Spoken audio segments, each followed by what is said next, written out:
My story begins in the late 1980s and, as of July 2015, has yet to reach its end. I was born in 1984 in Washington, D.C. At the time, my father was a career Army Sergeant First Class, and my mother worked as a banker. I also have a sister who's 12 years older than me. Now, my story involves some looking back starting from my birth. According to my family, we've experienced multiple paranormal events. Some were intriguing and harmless, while others were far less so. From what they've told me, nothing strange had ever happened before I came along. It all seemed to start with me. From what I can recall, we lived in a big 2-story house pretty close to Fort Meade, where my dad worked. I can still picture it, white with brown brick, a concrete staircase leading up to the front door, and a 2-car garage. When you walked through the front door, straight ahead were stairs that went up to the kitchen and a hallway leading to the bedrooms. To the right of the door was the family room, which opened into a larger living room. From there, you could get to the backyard or the garage. I don't know how long my family had lived there before I was born, but this part of my story starts with my own memories and what my sister told me years after the first incident. One night, when my sister was 16 and babysitting me, I was 4. She was watching the Arsenio Hall show while I played with my toys. We were in the family room, home alone. I don't know the exact time, but it must have been pretty late. From what I remember, my sister and I heard a noise coming from upstairs. She told me to stay downstairs and keep playing, saying it was probably nothing. But being me, I followed her anyway. When we got to the top of the stairs, the kitchen and hallway were pitch black, except for a faint light filtering in from the neighbor's house. My sister kept hearing sounds coming from the direction of the bedrooms. I remember her standing completely still, with me right behind her. I tried to peek around, but she wouldn't let me. I'm not sure how long we stood there. My sister says it was maybe 5 to 7 seconds, staring down the hallway toward the bedrooms. Then, all of a sudden, we heard loud, rapid footsteps running toward the bedrooms, and the door at the end of the hall slammed shut. I didn't see anyone. My sister grabbed me, threw me over her shoulder, and we bolted outside. We stayed out there until my parents got home just minutes later. She told my dad what happened, and I remember him checking the house while my mom, my sister, and I waited outside. A while later, he came back out and said everything was fine, nothing was out of place, no windows were open or tampered with, nothing was stolen. I was too young to question it, so we left it at that. Not long after, we packed up and moved to San Antonio, Texas. My dad had been transferred to Fort Sam Houston. My parents were originally from Texas, so it was a blessing for them to return to a place they knew and loved. This next incident comes from my dad's perspective. It happened when he was alone. The rest of us were already in San Antonio. My mom used to tell my sister and me about the gremlins in our house. She'd say they'd take little things, keys, shoes, paperwork, small but important stuff, only to return them at the very last second. It made us laugh, and I remember my dad saying things like, "Well, I'd love to see one of those gremlins." He was packing up the last of our stuff into a truck to drive to Texas. It was getting late, so he decided to sleep and leave at first light. He slept in the same room where my sister and I had been during that first incident. Exhausted, he fell asleep almost instantly. Around 2 a.m., he woke up to the sound of someone walking upstairs. He shot awake, thinking someone had broken in, maybe assuming the house was empty. He said it started as careful footsteps, like someone walking slowly and calmly. My dad just lay there on the floor, listening. Let me make this clear. My dad was a career soldier. Nothing scared him, and he could take down a man with his bare hands. But he told me he wished it had been a man that night. As he kept listening, the steps got louder and faster. After a few minutes, he started hearing childlike, garbled laughter, almost watery sounding. He could feel the vibrations of running footsteps right above him, from the bedrooms to the kitchen area. My dad, who feared no man or beast, was absolutely terrified. He grabbed his blanket and pillow and left earlier than planned. Looking back, he laughs about it now, but he doesn't deny it scared the hell out of him. In San Antonio, we lived in a house near the international airport. Things were mostly normal that year, but there was one incident, my first real experience. I was in pre-K, so I must have been about 5. I used to sleep in my parents' bed, Even though I had my own room, it felt safe and comfortable. Their room was huge, with a row of big glass windows and a glass door leading to the backyard. They always kept the blinds open at night to let the moonlight in. In the middle of the backyard stood a tall tree, so tall no one could reach the branches. The bed was maybe 10 feet or so from the windows. One night, I woke up randomly. It must have been late because it was pitch dark with a bluish-white glow, the way it looks when the moon's bright. I sat up. My parents were fast asleep. Looking out the window, I saw a glowing bluish-white figure with its arms stretched out, forming a T-shape. It had long shoulder-length hair and looked like it was wearing pants. It was facing sideways, staring at the tree, not moving. I watched it for maybe 10 or 15 seconds without blinking. I was drawn to it, almost like it was beautiful in a way. I wasn't scared, probably because I didn't know what it was. I looked down at my mom and tried to wake her so she could see it since she was closer to the window. When I looked back, the figure was now facing me and closer to the glass. A sharp chill ran down my spine. I started shaking, unsure of what I was feeling. I didn't know what a ghost was back then. I don't even think I knew what a burglar was, but I knew I didn't like how it made me feel. Its arms were still outstretched, and what I thought was hair turned out to be some kind of hood, veil, or hat, not hair at all. What stood out most was a solid, blood-red light across its chest, near where a heart would be, glowing almost as bright as the figure itself. I stared for a few seconds before diving between my parents, hiding under the covers until I fell asleep. I never saw anything else in that house, and my family didn't experience anything either. About a year later, I started kindergarten at a new school. My parents sold that house, and we moved to another one a few miles away. It was a nice house, big enough for a family of 4, with a huge backyard and a small chain-link fence. Beyond the backyard was a forest with tall trees, and when it rained, a creek would swell and flow through it. The house sat in the middle of a cul-de-sac with great neighbors. At first glance, it was beautiful, but the reality was far more terrifying. Let me add this, talking to my family, the whole cul-de-sac felt off. About a mile down the street was a small ballpark with a thick forest behind it. My sister said she and her friends found old grave markers there. I don't know if it's true, but San Antonio's an old city with scattered, unincorporated grave sites. Plus, people seem to move in and out of the area a lot. It just felt creepy. As for the house, little things started happening. Stuff would go missing, just like in Maryland. I remember my mom joking about the gremlins following us. It was like that for the first year, nothing major. But as time went on, things got intense. My sister, who'd been vocal about something being wrong with the house since week 1, had it worst. One night, my mom, my sister, and I were watching TV. It must have been early because I was still awake. My sister, the typical teenager with a phone glued to her ear, was in the kitchen. I was playing with my toys on the carpet, and my mom was on the couch behind me. The house was quiet and dark, just a small lamp on in the living room. My sister stood in the pitch-black kitchen. My dad was either on his way home or staying at the base, which he sometimes did. The house layout was like this. From the front door, you entered the living room. To the right was an opening to a hallway. Straight ahead was my room. Left was my sister's room, and right was my parents' room. Across from the living room, past the front door, was the kitchen with a solid glass sliding door and a wooden door to the garage on the left. My sister was by the bar where the phone was plugged into the wall, right next to the sliding door. Suddenly, she screamed at the top of her lungs. She saw a man's silhouette on the other side of the glass, lit by the moonlight. She said that even after she screamed, he just kept staring. No facial features, just a shadow. She ran to my mom, who scooped her up. My mom turned off the TV and the living room light, plunging us into darkness blacker than night. They both kept watching the figure, which they said never moved. I don't remember seeing it, but I recall my mom holding me tight against her chest. Our neighbors to the left, if you were facing the street, heard my sister scream and came running. They knew her from school and were outside at the time. One guy ran to our front door to check on us, while the other 2 jumped the fence into the backyard.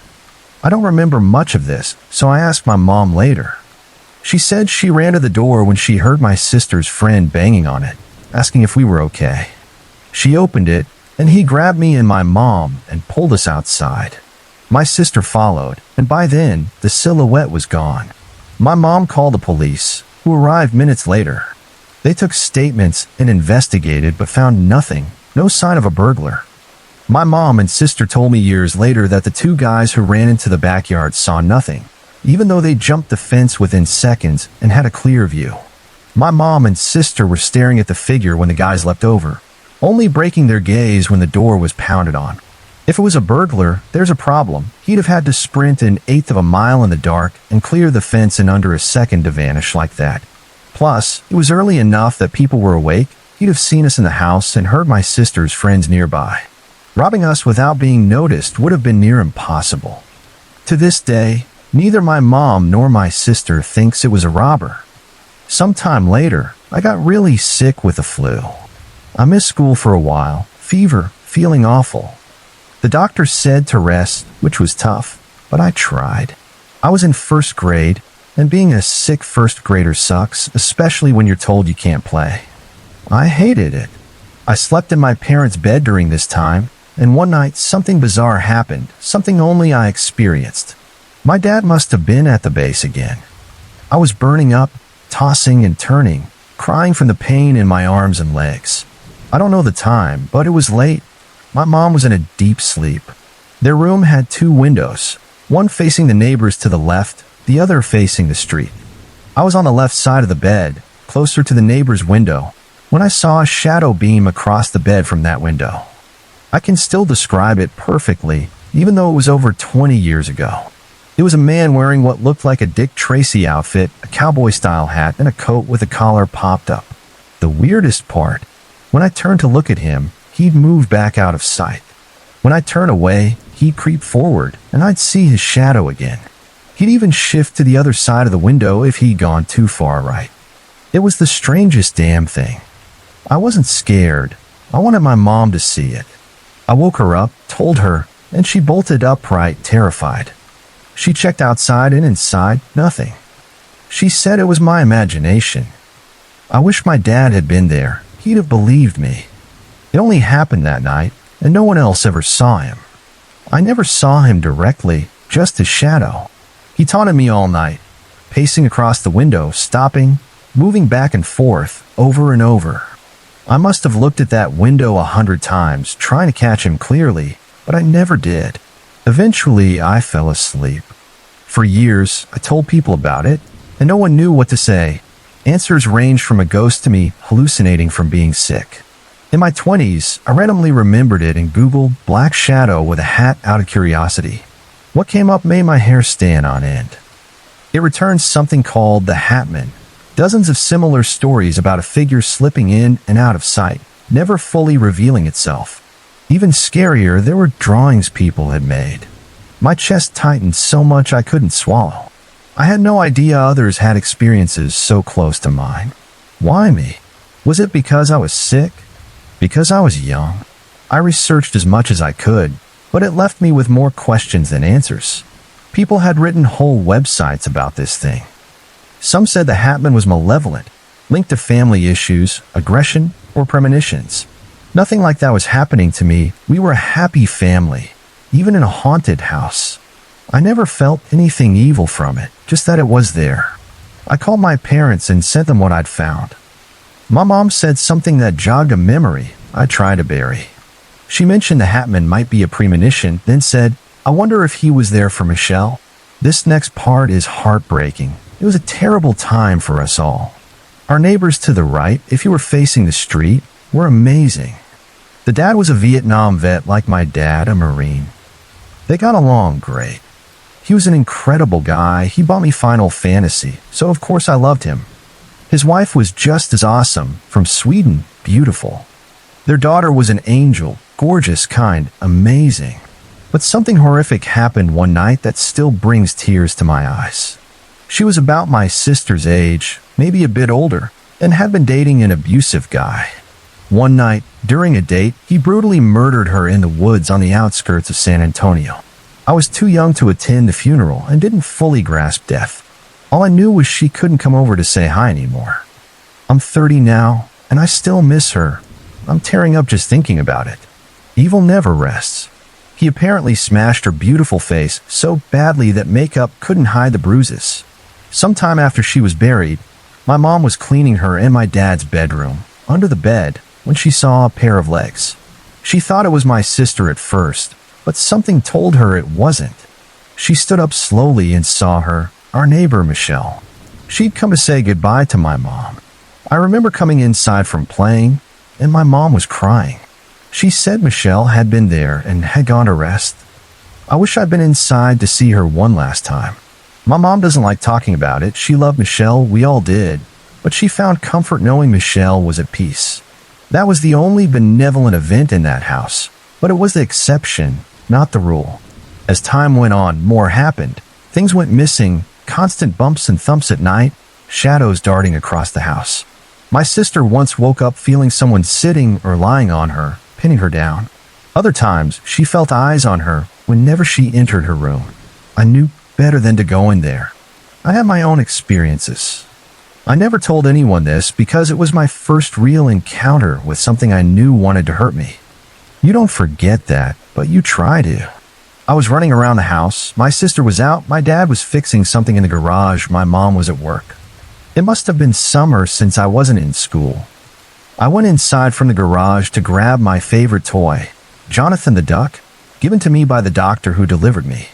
I took him everywhere. He was my charm, my luck, my protection. The hallway from the kitchen was L-shaped. From the kitchen, you went to the hall, the bathroom's to the left. My sister's room is straight ahead, and around the L, my room's on the left. My sister's door was closed. I ran to my room, grabbed Jonathan, and headed back down the L toward the garage. But her door was open now. I felt this urge to look behind me, and I saw something that scared the shit out of me, a tall, black silhouette of a man. No features, no clothes, just pure black. His face was a blur. No eyes or anything I could make out, just a darker patch where a mouth might have been, like it was open. He was holding the door handle from inside her room, looking at me, slowly tilting his head to the right, like he was curious or sizing me up. I held Jonathan up in front of me like a shield. He straightened his head and slowly closed the door. I ran to my dad and stuck by him the rest of the day. By then, in second grade, I knew what ghosts were. They were part of life for me. A few months later, we were about to move again. My dad had been hired by U.S. Customs Service, and we'd leave before third grade started. During this time, my uncle visited, Uncle Sergio, my mom's brother. He was loving to family and friends, terrifying to enemies, tall, dark-skinned, with long black hair. When he came, the house felt calm. My sister even said his presence made it bearable. He stayed about a month. The day before he left for Illinois, he told me he knew what was happening in the house and not to be afraid. He said he could see the same things my sister and I did. Sam, he said, these things are everywhere. They're part of life. You just need to know how to handle them. Don't fear them. Sadly, he died in 2005 from alcoholism. I don't drink much because of that, but he was right. We left that house in 1994. I was 9, about to start third grade. It was a relief to go. My sister and I still talk about those days. My mom had some harmless experiences. My dad had none. I could write a book about that house, but those were the worst. 13 years later, I'd have few minor paranormal experiences, nothing big, nothing at home. I started hunting them, visiting supposedly haunted places, recording audio, video, and photos. Nothing major. Eventually, I stopped. College and life were more interesting. After high school, I moved to Dallas, met a girl through college friends, and we started dating. We're opposites, but we love that about each other. One day, she wanted to take me to her parents' house to show me where she grew up. As we pulled up, I got a familiar feeling, hard chill down my back, like something was watching me, and we hadn't even gotten out of the car. I kept it to myself, trying to brush it off, but experience told me something was wrong. Inside, she gave me the tour, a nice 2-story house. Past the front door were stairs leading up. Next to them, a long hallway to the kitchen. To the right, still by the stairs, the living room. Upstairs, the bedrooms and bathroom. I was on edge, looking for something. I knew it was there and would show itself by night's end. I stayed hyper-vigilant, and she noticed. I played it off, saying I was just stunned by how good she looked in her skirt, trying to calm myself. She took me to her old bedroom, now a study. That's where I felt its strongest. Something didn't want me there in that house, let alone that room. I stayed cool but kept scanning for movement, sound, anything in the corner of my eye. I knew what to look for, but nothing happened. We went back downstairs to the living room. She said she'd grab beers, and we'd watch TV until her parents got home. I sat on the couch, still vigilant, scanning the room, nothing. She came back, sat next to me, put her legs on my lap. I caressed them, trying to relax, but my hands got sweaty and shaky. She noticed. "Sam, your hands are sweaty and shaking. Are you okay?" I nodded.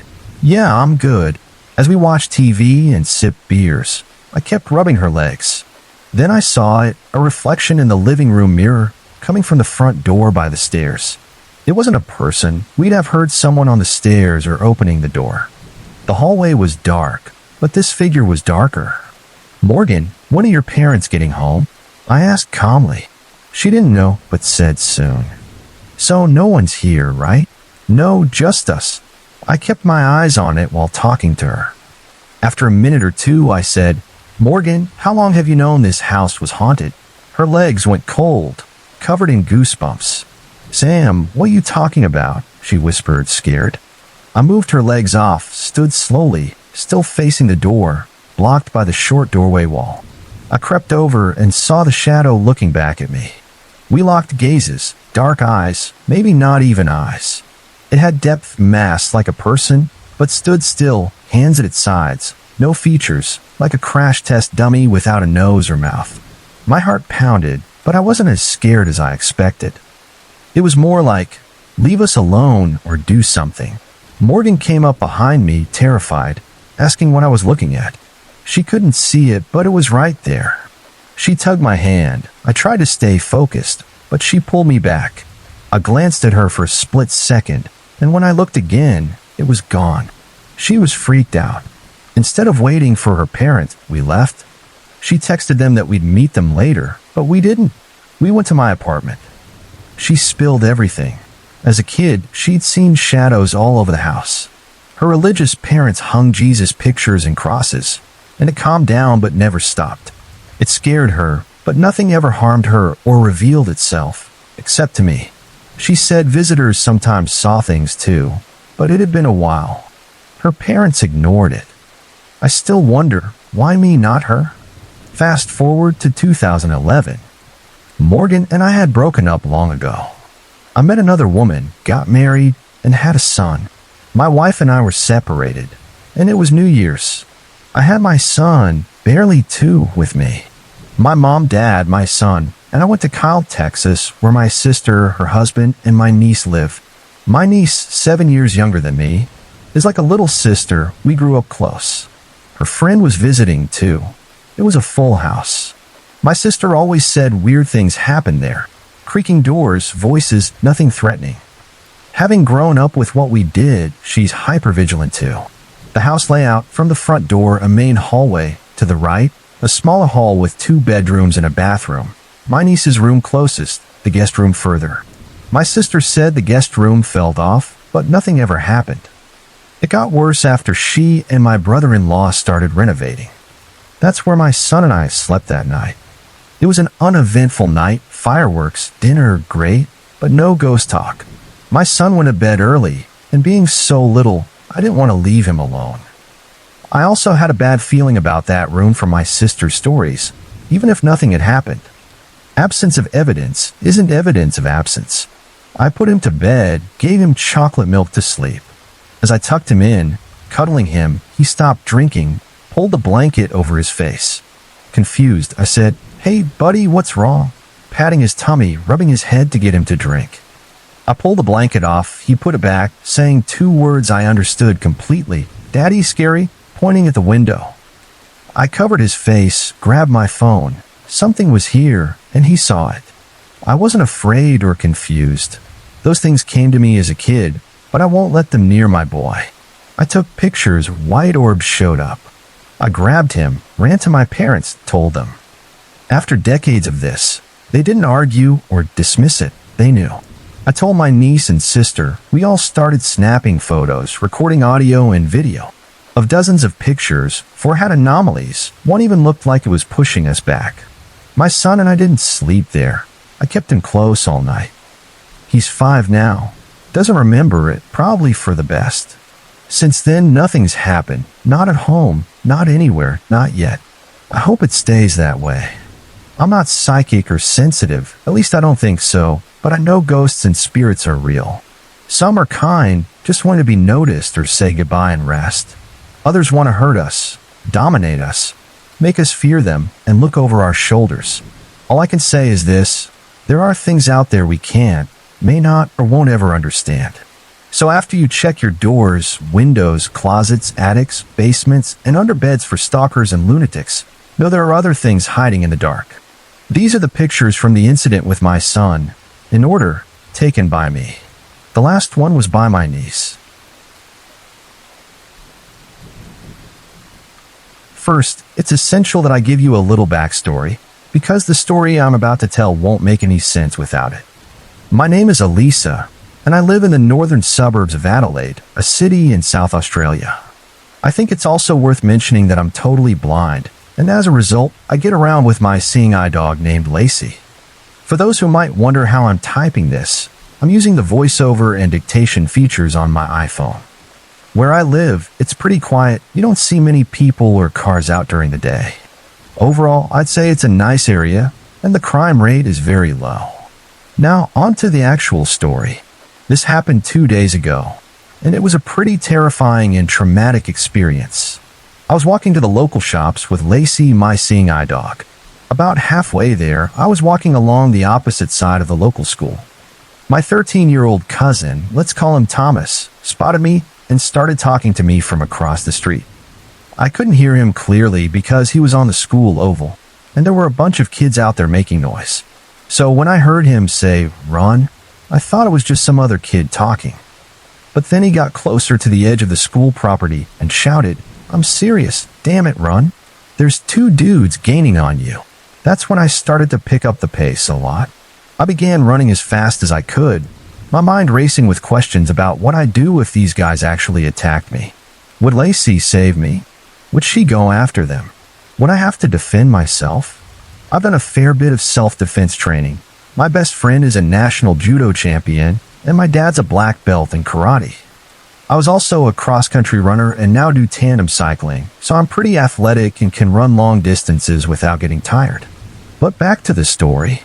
I've always been taught that before taking any action, you should try to run away or draw attention first. In that moment, I made a quick decision. I let Lacey off her lead. She could run off, and since we both knew the area so well, I was sure she'd only go to one of 3 places: back home, to the school, or to the local shops. People would think it was odd to see a seeing eye dog wandering alone with her harness on. Sure enough, she bolted toward the school, and I knew Thomas would spot her and make sure help came fast. At that point, one of the guys caught up to me and said, "Whoa, you're very pretty. I like your hair. I was just looking at it in the sunlight, and how beautiful you are." He started touching my hair, and that's when my self-defense training kicked in. I grabbed his hand and twisted it hard to make him let go. But with all the adrenaline pumping through me, I completely forgot about the second guy. He grabbed me and started pulling me down to the ground. I tried every judo move I'd learned to stop it, but he was just too big and strong. My plan was to use his weight against him, but it didn't work. He pressed something cold, probably a knife, against my throat and hissed, "Shut up, you little shit. Don't scream, or you'll be in big trouble. We just want to play." I'm a pretty small girl, 155 centimeters, which is about 5 feet 2 inches, and I don't have a big build. At that moment, I was ready to give up. 2 guys against 1 small girl? The odds weren't in my favor. I won't go into all the gory details, but basically, they started going on about how they were going to have sex with me whether I liked it or not. Fortunately, right then for cops, my cousin and Lacey showed up. My dog was ready to tear strips out of them, which is unusual because she's a Labrador. They're usually calm and friendly. The two men were arrested, and Thomas was let out of school to calm me down and make sure I got home safely. What still makes my blood run cold is what they meant by, "we just want to play." Who knows what would have happened if Thomas hadn't been there to see them?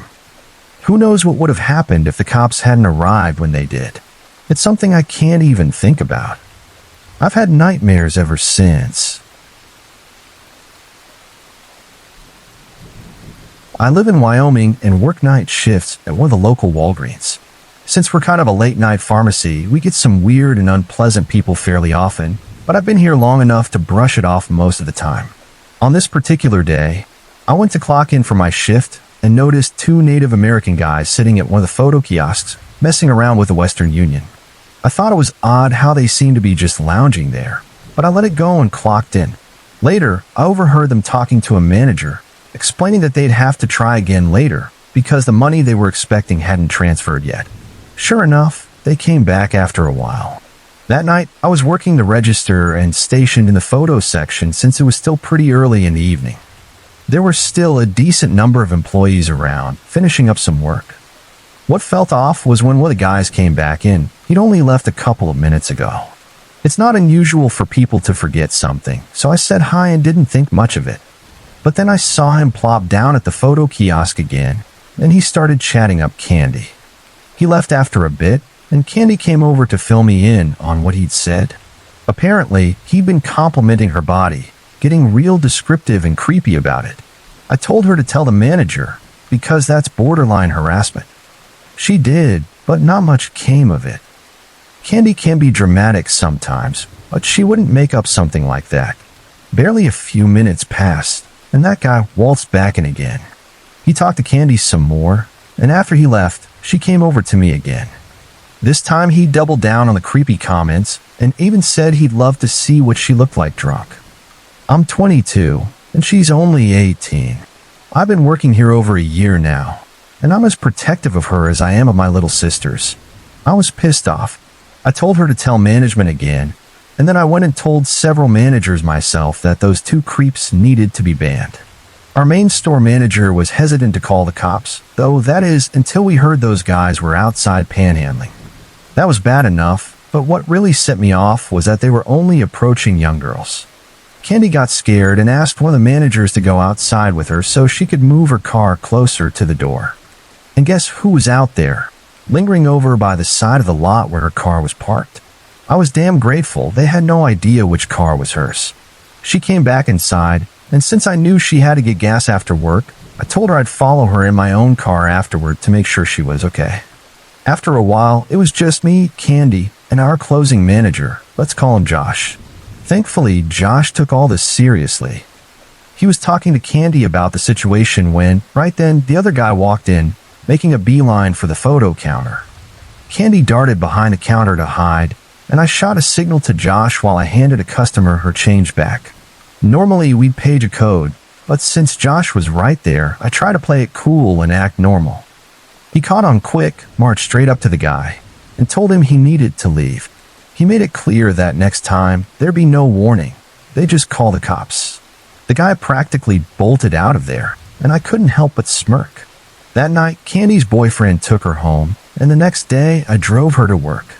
Those guys had said they were from Arizona and would be in town for a few days, so until they were gone, I stayed on guard and made sure she always had someone around. Assholes like that give all of us with native blood a bad name. I'm just so relieved my friend stayed safe and that Josh stepped up when it mattered. This happened about 5 years ago when I was a senior in high school. On this particular day, I was sitting in German class and needed to use the bathroom. I asked Frau, our teacher, and sure enough, she let me go. I decided to take my water bottle with me and fill it up at the fountain right outside the bathrooms. I filled it, set it on top of the fountain, and went inside. I've been doing this for years, so I didn't think anything of it, but now I know better than to leave my drink unattended. I came out, grabbed my water bottle, and headed back to class. The rest of German went by without a hitch, with me chugging about half the bottle. After class, I started walking to film class, and that's when things got weird. To get from German to film, I had to go down a set of stairs and through 2 hallways. Halfway down the stairs, everything started to blur, like the images were melting together, and keeping my balance on the steps got tricky. Naturally, I started to panic. I had no clue what was happening or why everything felt so off, but the panic eased up when my vision cleared and my balance steadied. It lasted about 3 minutes while I walked down the first hallway, but then it hit me again 10 times worse on the way down the second set of stairs. This time, it was different, way stronger. Everything blurred again, but instead of just balance issues, I could barely walk. My feet felt like they weighed 10 pounds each, and even breathing was struggle. My head was like a damn cinder block, and I couldn't focus on anything. I couldn't even panic properly anymore. I started stumbling in the hall, grabbed the wall, and just kind of sank down. Lucky for me, one of the guys from my film class saw me and came over. He asked what was going on, which was pretty pointless since I couldn't talk, but I think he figured out something was seriously wrong. He helped me up and half-carried me to the nurse when it was clear walking was a slog but doable. I'll never be able to thank him enough for that. He saved me from who knows what that day. The nurse called the ER right away, and they ran some blood tests. Turns out I'd been drugged, roofied, they said, right there in school. My dad, this tough Southern European guy who's got a soft spot for his daughters, was beyond pissed. He demanded the school check the security cameras from that day. I watched them with him the next day and was totally thrown off by what I saw. The only time I'd filled my water bottle that day was during German, and the camera showed it sitting there untouched. No one even walked by while I was in the bathroom. That freaked me out because if I didn't get drugged between the bathroom trip and the passing period between German and film, it had to have happened inside German class. There were no cameras in the classrooms to prove it, but there was no other time it could have gone down. I thought back on it, and the only moment I left my desk unattended in that class was when I got up to ask Frau a question. That took maybe 5 minutes, and in that window, someone grabbed my water bottle, spiked it, and put it back without me noticing. The thing is, my German class was huge, so someone had to have seen it happen, and they didn't do a damn thing. If they did, they'd have just let whatever was supposed to happen to me play out. I don't know what the person who drugged me wanted, and I don't ever want to know. I'm way less trusting of people now, and believe me, I never leave my drink unattended anymore. Neither should you. There are some sick bastards out there, and you don't know what they might pull. This story's a bit different because in this one, I was the thief, or at least I was going to be. Someone terrifying stopped me from pulling it off. It all started a few years ago on my birthday when I turned 16. All my friends were older than me and already had cars, so I was always stuck riding in the back seat whenever we went anywhere. But now that I was 16, I could finally change that. The problem was I didn't have the cash for a car. There weren't any jobs for a 16-year-old kid around, so I decided I'd steal the money instead. The house I planned to hit was right next to ours. A man, a woman, and their little girl, about 5 years old, lived there. I got lucky because it turned out the parents were leaving town for a week and had called a babysitter to watch the kid. I spent weeks holed up in my room, mapping out how I'd do it. When the day finally came, I waited until it was late enough that no one would spot me. By 11 p.m., it felt like the perfect time to move. Their door was a piece of cake to unlock. I was inside in no time. The house was dead quiet and pitch dark. They had a ton of jewelry lying around, so I opened the bag on my back and started grabbing anything that looked expensive. The place had 2 floors, and the bedrooms were upstairs. I knew that because I'd been over there plenty of times. I figured the real cash would be in the parents' room, but to get there, I'd have to sneak past the kids' room and the guest room where the babysitter was without waking anyone up. As I crept up the stairs, I heard singing coming from the girls' room. I figured she was just playing with her dolls and would crash out soon, so I kept going. I slipped past the rooms and made it to the parents' bedroom. Lucky me, I found a hidden drawer. I popped it open and jackpot, jewelry, cash, a whole stash of stuff. I took everything I could fit, moving slow and quiet as hell. The last thing I wanted was to wake the babysitter. On my way back through the hall, I could still hear that singing. Same melody, same lyrics, like it was on a damn loop. I'll point out it was midnight by then. I wanted to get out of there, but curiosity got the better of me. I slowly cracked open the girl's door. She was sitting on the carpet, staring right at me. Our eyes locked, and it was like I couldn't look away even if I tried. Then she stopped singing, and the words she said next I'll never forget. "Hello, friend. Are you here to play with me?" Her voice was so quiet, flat, no emotion at all. After she said it, she grinned, a huge, creepy smile that stretched way too wide. It scared the hell out of me. I bolted out of there, leaving the backpack behind, and ran like a bat out of hell. No one ever found out about that night, but I'm still too freaked out to step foot in that house again. Who was that girl? I don't know, and I don't think I want to. Let me start by saying this isn't my story, it's my mom's. I recently took sociology as an elective at school, and we were talking about serial killers, debating whether they're born that way or shaped by their environment. One thing led to another, and the class discussion shifted to the infamous Moores murders, Ian Brady and Myra Hindley. They operated in the greater Manchester area, where my families lived for generations, back in the 60s. They mostly killed kids and teenagers, dumping their bodies on Saddleworth Moor, hence the name. Myra Hindley's often called the most evil woman in history. I'm a bit of an oddball, I guess. Yeah, all this stuff was awful, but it weirdly fascinated me. Maybe it's like how people slow down to gawk at a car crash or watch horror movies. Anyway, I got home from school and went through the usual "how was your day" routine with my mom. I told her about my classes, we had dinner, and eventually I brought up the notorious duo. At first, she went quiet for a bit. Then she hit me with it. I used to know Myra Hindley. I was floored. I couldn't believe it at first, so I laughed it off thinking she was joking. But then she turned to me, dead serious, and said, "No, really, I knew Myra Hindley." Her tone and the way she gets about stuff like this made it sink in. She wasn't kidding. Naturally, I asked how. My mom was born in Longsight, Manchester, in the 50s and grew up through the 60s. Kids had way more freedom back then. She said it wasn't a big deal for her to walk to the park alone at 8 years old. It was a different time, sure, but that freedom came with risks, and some paid a hell of a price for it. She'd often go to her cousin's house to play. They'd mess around with dolls, play, dress up, brush each other's hair, the usual little girl stuff. Most of the time, they hung out at her cousin's place, where her aunt kept an eye on them. But on special occasions, her aunt and uncle would head out together, and they'd get a babysitter. And you guessed it, the babysitter was Myra Hindley. She was a friend of my mom's uncle's sister, a mouthful, I know, and just barely in her 20s back then. Mom remembers her as distant, hardly ever talking, just giving these impatient looks now and then. She wasn't exactly hands-on, she'd just sit in the lounge, either watching TV or quietly waiting out her shift. She didn't babysit my mom and her cousin for long, though, less than a year. She got let go after she kept bringing her boyfriend, Ian Brady, around. My mom stopped visiting for a while because even at that age, she felt uneasy around him. Something about him just seemed off, even to her 8-year-old self.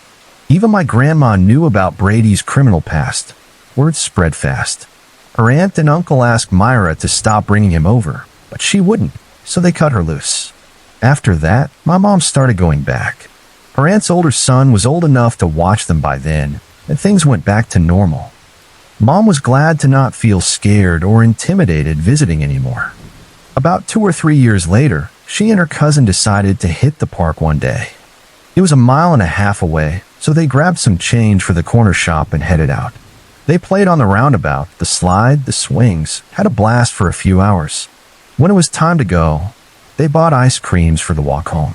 It was evening by then. Mom had just finished her ice cream when she noticed a car pull up, a classic mini pickup. And who was driving? Myra Hindley. She turned, locked eyes with my mom and her cousin, and just stared them down for a solid few seconds. Mom says she felt totally confused. Understandable, right? She'd seen Myra around town every now and then after the babysitting gig, but never spoke to her. Honestly, she barely remembers her voice since they'd hardly talked back then. This was the first real face-to-face since. After staring, Myra just drove off without a word. That same night, 12-year-old Keith Bennett was snatched and killed by the two in the exact same way. Myra pulled up, lured him into the car, and they took him to the Moors. Mom counts herself damn lucky to this day. Brady was in the back seat that night. Did Myra pass them up because Mom was with her cousin and not alone? Because she recognized her? Or something else? Mom will never know. When Brady and Henley got arrested a year or so later, Mom was too young to really get it. But as she got older, she'd think back on what could have happened. Myra died of a chest infection in 2002. Brady's still alive, the longest-serving prisoner in England and Wales now. If you want to dig into the murders, a quick Google search will fill you in. Knowing what could have been, I find it all pretty damn distressing now.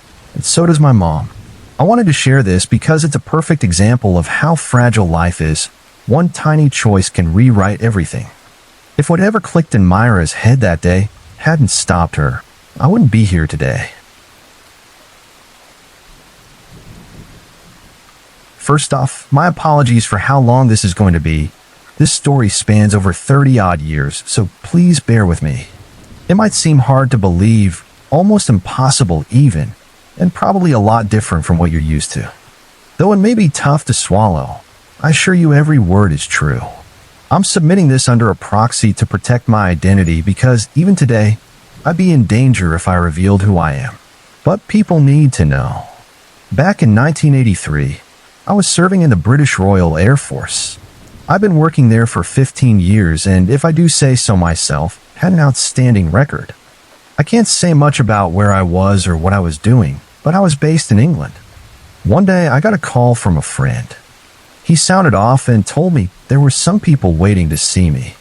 When I got there, 3 men were sitting at a desk. They searched me, which I found strange, then showed me an ID card with a NATO symbol on it. They said they had a job opportunity for me to join a secret task force.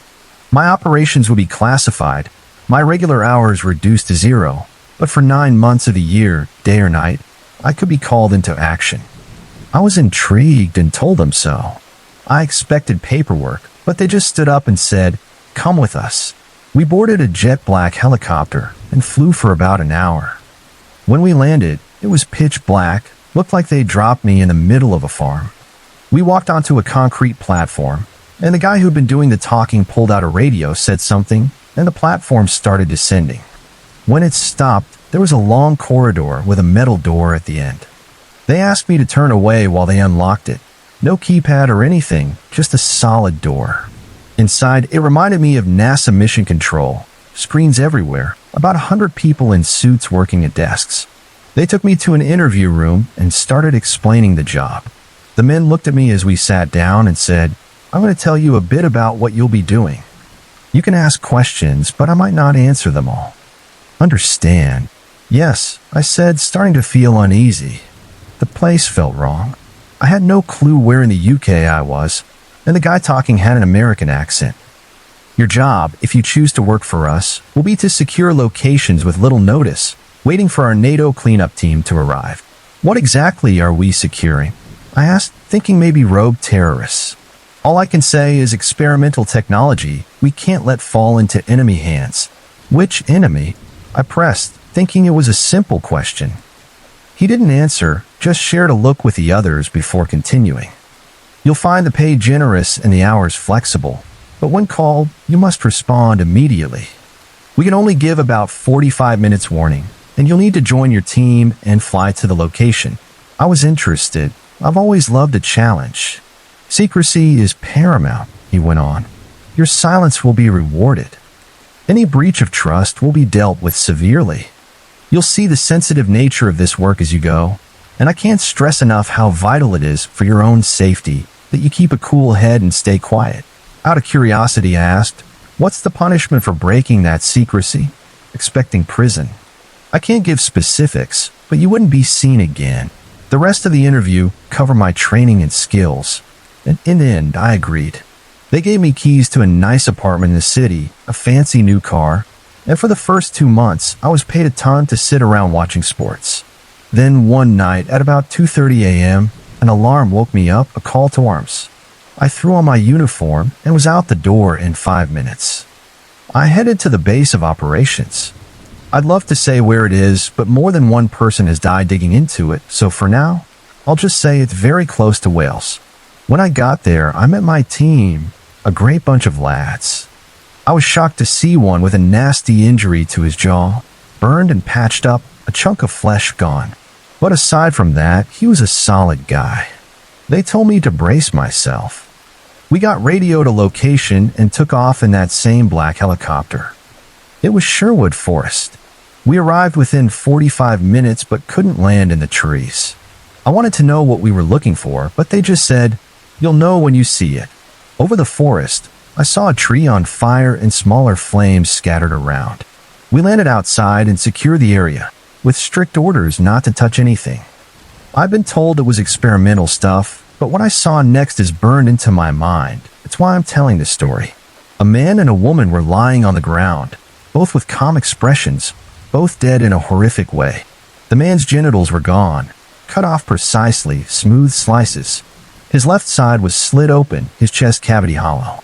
I thought he'd starved, but later I'd learn his organs were removed and never found. His body was completely hairless. No hair, eyebrows, eyelashes, nothing. The woman was the same, but worse. Genitals gone, breasts too, tongue missing, one eye organs, and as I'd see later, about 12 inches of her anal cavity removed somehow. I've flown helicopters and pointed guns, but I'm not ashamed to say I threw up everywhere. That, more than anything, bonded me with my team. They pulled me aside and said, "We get this all the time. You won't like it when you find out what's really going on. Who are they? Who did this?" I asked, trying not to puke again. A couple went missing about a month ago. We expected them to turn up like this. As for who did it, you won't believe it till you see it. Just think of them as the enemy. 20 minutes later, a cleanup team arrived, and we were told to leave. On the way back, I asked what happened to them. One guy just said, "Experiments," and that was it. I didn't want to know more. For 3 weeks, I sat at home wondering what the hell I'd signed up for. I finally called a teammate to talk. He said they got cases like this every 3 months and not to worry. We were doing all we could to stop it. "Who's the enemy?" I asked again. He flat out said, "We don't know. We don't know who they are, what they want, or where they're from. All we know is they're not from Earth, and their tech is way beyond ours." I told him to shove off, but deep down it made sense. After what I'd seen, little green men actually seemed plausible. "What about the families of that man and woman?" I asked. "Nothing," he said. "They'll stay on the missing persons list forever." I wanted to ask how many had died, but I was too scared of the answer. That was it for me. People had to know. Families out there were searching for loved ones, never knowing, never grieving. I asked if he thought it was right. "No," he said. He and the others had been collecting evidence for 6 months, trying to figure out how to go public. They used little cameras to snap crime scene photos before the cleanup team arrived, but had stopped the last time, unsure if they could trust me. I told them I'd help, and we started brainstorming. A month later, the alarm went off again. I didn't want to go, but I did. This time, it was a wreckage in a field near Lincolnshire. Bits of metal everywhere, a single male body on the ground, torn to pieces but arranged in a human shape. Whoever did it didn't know left from right, the arms were swapped. His mouth kept opening and snapping shut. I'd later learn an electrical implant in his brain was shocking him post-mortem, causing it. Damn, it was eerie. I started taking pictures with a cheap Kodak. One teammate touched some metal that day and got a nasty burn. We were given tablets to take daily for 2 weeks, told not to tell anyone. They made my stomach churn, like a 2-week self-inflicted sickness. After developing the photos, I wondered how to get them out there. I couldn't just call a newspaper and say, "Hey, I've got pics of mangled corpses for your front page." Then one day, while walking my dog in the countryside, I saw a lemonade sign, seen strange lights in the sky. I'm an independent journalist looking for UFO or alien encounter stories. All info handled with confidence. Call me. I thought, hell, it's a long shot, but maybe he'd know what to do. Let's call him Derek. And Derek, if you're reading this, I'm truly sorry for what happened. I called and said I had photos to show him, but not over the phone. We met at a motorway lay-by. He pulled up with his wife and kids, who got out to give us privacy. I told him about my job. He seemed interested at first. When I asked if he wanted to see the pictures, he said yes, but all the color drained from his face when he saw them. A Welshman, he kept saying, "Oh my gosh." We agreed to meet again, somewhere else, and he'd dig around. Little did I know, he thought I was a psycho killer. After making copies at a shop, he took the photos straight to the police. He later told me the officer took my story and the pictures, then left that night to round up others to arrest me. Derek checked the station the next morning, hoping I'd been nabbed, only to find the officer on holiday. A new guy, not in uniform, told him it was an elaborate prank. The images were fake but kept as a precaution. Derek let slip he had copies, and the officer demanded them all, saying they could upset people not in on the joke. Derek agreed but never handed them over. When we met again, he was a wreck. He'd been getting calls from someone claiming to be a reporter, pressing for his story. When he refused, the guy threatened him. Then his wife got late-night calls threatening her. It all peaked when his home and office burned down in a suspected arson attack. Some guy posing as a meter reader likely planted something. His wife left him, took their kid, and Derek, a man who just wanted a story about weird lights, was left broken. I told him to drop me and the story for his own safety. After that, a senior officer joined us on every call-out, and we couldn't take more pictures. Out of fear, my mates and I destroyed most of the evidence. I've got some photos left, but they'll only come out when I pass to protect my family. I'd seen how far they go to keep this quiet, and I didn't like it. From then on, I just did the job. Over the next 10 years, I saw incredible things, hardly believable stuff. Alien bodies, not like on TV. We called them demons. They looked like they could rip you apart without blinking. Orders were clear. Stay away from anything alive and report it immediately. I hate to admit it, but I got used to the drill. I didn't like seeing dead people or crashes, but it became routine. Some callouts were mutilated animals. Once, 36 sheep corpses dumped, some with metal wired to their jaws, others missing organs. There were bad times too. Once, we found a woman struggling to breathe, too injured to save, even by the best doctors. I doubt they'd have let her live anyway. Another time, on a country road in England, 9 human bodies were lined up, all mutilated. I thought it had hit the news, but nothing. In the 1990s, I won't say exactly when, I retired. My health was shot from what I'd been exposed to.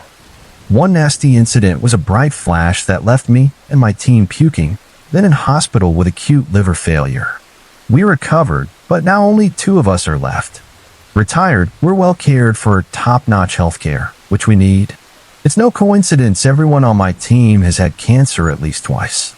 I've had it 3 times, got benign tumors everywhere, and can't walk properly anymore. I've got a nice home and a loving family. I never talked about my job, but this story needs to be out there. There's a team in the UK with some kind of early warning for UFO activity. Sometimes it's like we shot them down, other times they just drop stuff off. Never a false alarm. I racked my brain wondering how we got 45 minutes notice before a UFO lands or crashes. I feel for the missing people, never seen again. It's a NATO gig, but America pulls the strings. We knew there were other teams across Europe. I've been called to France and the Netherlands, but never America. They had their own setup. In 2010, Derek started talking to an independent researcher who later tracked me down. I trust him to get this out there. He's made a 2-hour documentary. Search UFO NATO on YouTube. Fair warning, you'll need a strong stomach. That was my job for most of my adult life, well paid to keep quiet, and I reaped the rewards. But I never agreed with it. As a soldier, I followed orders, not questioning why. I'd seen the cost of stepping out of line, and my life was too valuable to waste failing at this. The media is controlled by the same people who ran me. The only way this becomes common knowledge is if ordinary folks tell it, knowing it's true. If enough do, the floodgates will open, and this dark secret will finally come out.